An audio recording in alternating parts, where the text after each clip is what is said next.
Top quality और consistent performance के लिए सिर्फ सिल्वर पंप नाम याद रखना।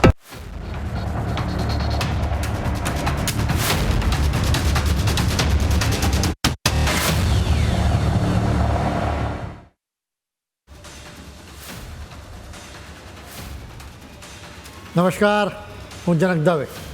ફૂલ સ્ટોપ ન્યૂઝ એનાલિસિસ પ્રોગ્રામમાં આપનું સ્વાગત છે.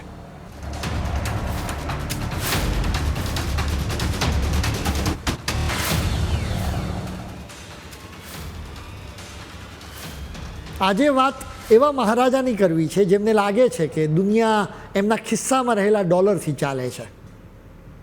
વાત વ્હાઇટ હાઉસના એ સેલ્સમેનની કરવી છે જેમણે રાજનીતિને પણ વેપાર બનાવી દીધો છે. ડોનાલ્ડ ટ્રમ્પ અત્યારે સ્વાર્થના ચશ્મા પહેરીને એટલા આંધળા બન્યા છે કે તેમને નથી દેખાતા સાચા દોસ્તો કે નથી દેખાતા આતંકવાદના અસલી ચહેરા. તેઓ મિત્રોને ઠોકર મારી રહ્યા છે જ્યારે આતંકના આંકાઓને આદર આપી રહ્યા છે. જે કેનેડા અને યુરોપ દાયકાઓથી ખભે ખભો મિલાવીને અમેરિકાની સાથે ઊભા હતા, આજે ટ્રમ્પ તેમને દુશ્મન ગણી રહ્યા છે. અને બીજી તરફ આતંકવાદની ફેક્ટરીઓ ચલાવતા પાકિસ્તાન જેવા દેશોને ટ્રમ્પ સાહેબ પોતાની બાજુમાં બેસાડીને લાડ લડાવી રહ્યા છે. અત્યારે ટ્રમ્પ સાહેબે બોર્ડ ઓફ પીસના નામે એક નવો ખેલ શરૂ કર્યો છે. નામ તો શાંતિનું આપ્યું છે, પરંતુ અંદરખાને આ એક પ્રાઇવેટ લિમિટેડ દુકાન સિવાય બીજું કંઈ જ નથી.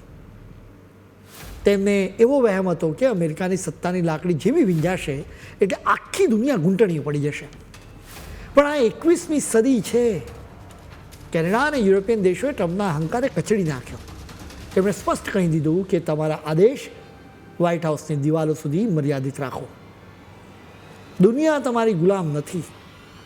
ટ્રમ્પની મનમાની સામે આ દેશોએ જે મક્કમતા બતાવી છે સાબિત કરે છે કે દુનિયા હવે કોઈ એક વ્યક્તિના દુસ્સાહસનો ભોગ બનવા તૈયાર નથી. બોર્ડ ઓફ પીસ નામની ટ્રમ્પની આ દુકાન હવે વિધિવત રીતે ખુલી ગઈ. ગુરુવારે જ્યારે તેમણે આ બોર્ડ લોન્ચ કર્યું ત્યારે તેમના શબ્દોમાં રહેલો અહંકાર સ્પષ્ટ જોવા મળતો હતો. ઉપરથી એવું દેખાડવામાં આવ્યું કે આ બોર્ડ ગાઝાના યુદ્ધ વિરામને મજબૂત કરવા માટે છે, પરંતુ અંદરની વાત કંઈક અલગ છે.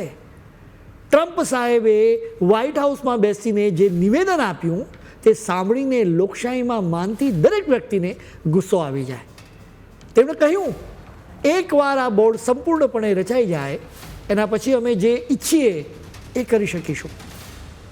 હવે જરા વિચારો, આ કોઈ નેતાના શબ્દો નથી, બલ્કે આ શબ્દો એક એવા વેપારીના છે જેને આખી દુનિયા પોતાની જાગીર લાગે છે. તેમણે સંયુક્ત રાષ્ટ્રનું નામ લીધું.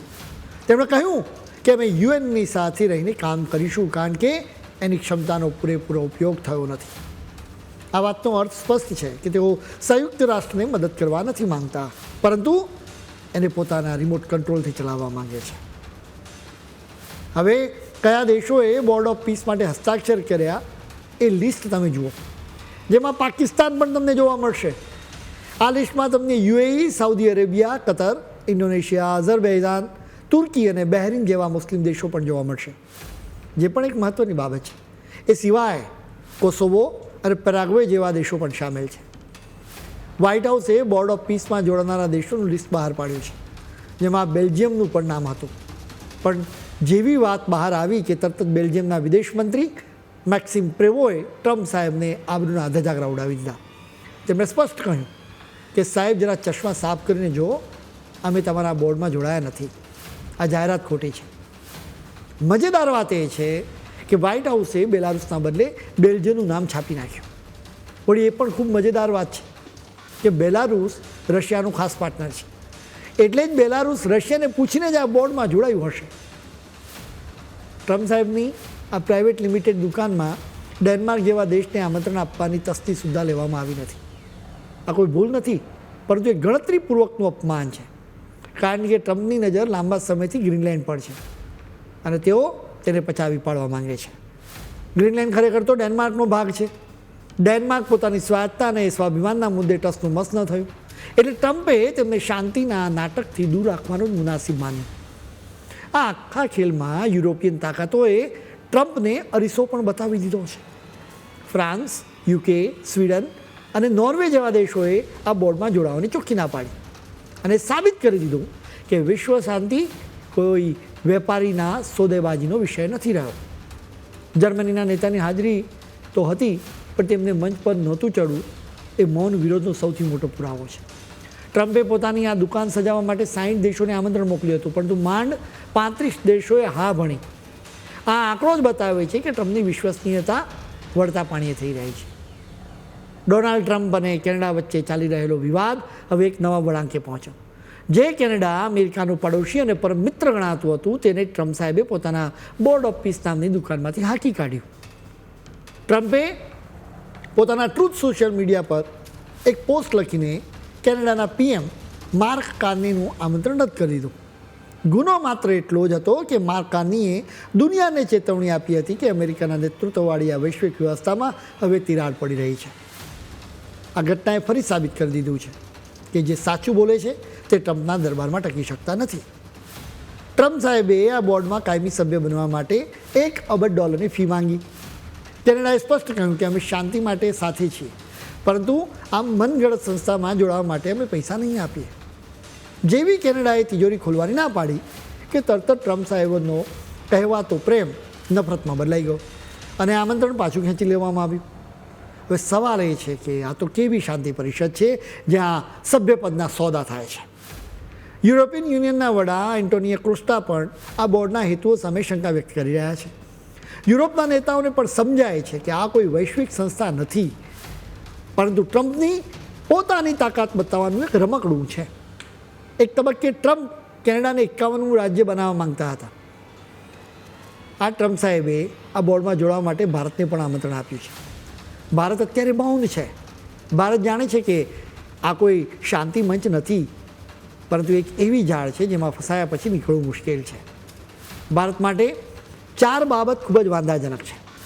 પહેલી વાંધાજનક વાત એ છે કે ટ્રમ્પ આ બોર્ડના આજીવન અધ્યક્ષ રહેવાના છે. બીજી વાંધાજનક બાબત એ છે કે $1 અબજ ફી છે.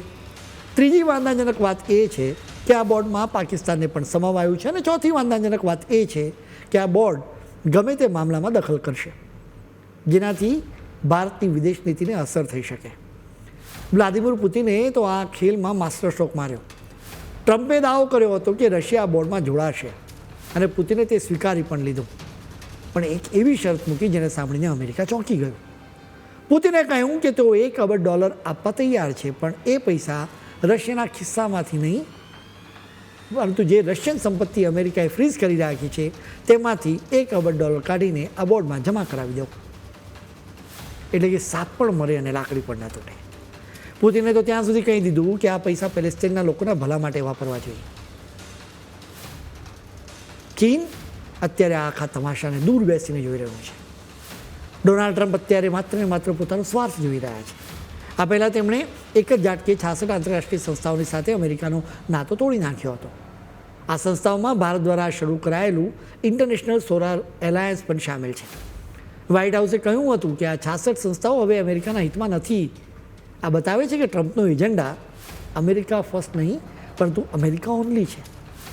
એટલે કે ટ્રમ્પ માત્ર ને માત્ર અમેરિકાના જ હિતો જોઈ રહ્યા છે. હવે તેમણે વર્લ્ડ હેલ્થ ઓર્ગેનાઇઝેશન એટલે કે WHOની સાથેનો અમેરિકાનો નાતો પણ સંપૂર્ણપણે તોડી નાખ્યો છે. અમેરિકાએ એના યોગદાન તરીકે WHOને $26 કરોડ આપવાના થાય છે. હવે અમેરિકા આ રકમ આપે એવી સંભાવના લાગતી નથી. હવે WHO માટે ટકવું મુશ્કેલ થઈ ગયું છે. ટ્રમ્પ એક પછી એક આંતરરાષ્ટ્રીય સંગઠનોને નષ્ટ કરવા માંગે છે. તેઓ બોર્ડ ઓફ પીસ દ્વારા સંયુક્ત રાષ્ટ્રને પણ ખલાસ કરવા માંગે છે. ટ્રમ્પ સાહેબ ડંફાસ મારી રહ્યા છે કે બોર્ડ ઓફ પીસ દુનિયાના સૌથી શક્તિશાળી લોકોની સભા છે. બીજી તરફ સામે નજર કરો તો માંડ 20 ચહેરાઓ માંડ તાળીઓ પાડી રહ્યા હતા. આ એ લોકો હતા જેમને લોકશાહી કરતાં સત્તાના જોરમાં વધુ રસ છે.